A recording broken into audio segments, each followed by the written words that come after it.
all that you are making of the market and what you like at this stage. Well, it's time for our special segment. It's D Street Chatter. Nimesh is going to get us an insight into what's happening in dealing rooms, and of course, we'll talk about stocks after that. Nimesh, afternoon. Hi, afternoon, Prashant. So a good recovery from the intraday lows, but I guess it's a domestic liquidity which is cushioning all the sharp falls in the market.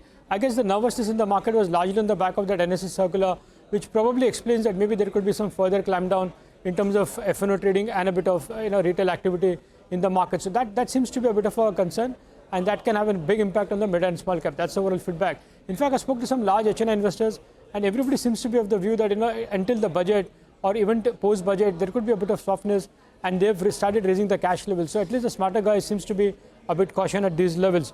From a flow perspective, again, it's a mixed day, but I understand there's going to be a MOC buy flow, both sides buy flows into non-nifty stocks from a flow perspective. So that's something to track in the last 30 minutes of trade. I guess the churn within the sectors continues. So autos are under pressure today. On the other side, FMCG stocks have done well. Some select PSUs have done well. So a bit of churning seems to be on within the large cap names as well. I guess from a July series point of view, the earnings season which is going to kicks off, that's going to be a big important trigger, and of course budget will be a big important trigger. But I guess it's largely a bit of a caution view on the broader market stocks, largely on back of that concerns that there could be further clampdowns in terms of liquidity in the broader market. Okay, all right, Nimesh, what about stock-specific action? What are you picking up?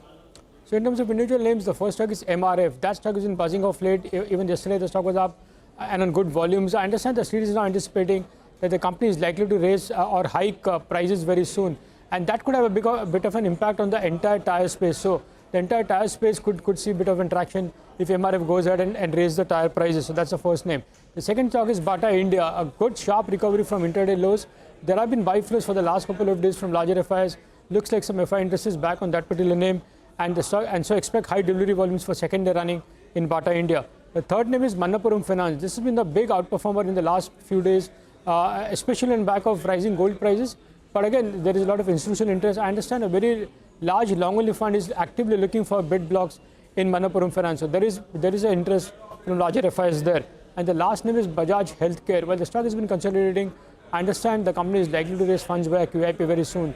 In fact, some marquee investors have already committed as anchors in the QIP. So it looks like the QIP is round the corner for Bajaj Healthcare. Okay, all right. Thanks a lot for that, Nimesh. Well, as we went through the chat with Nimesh, the markets actually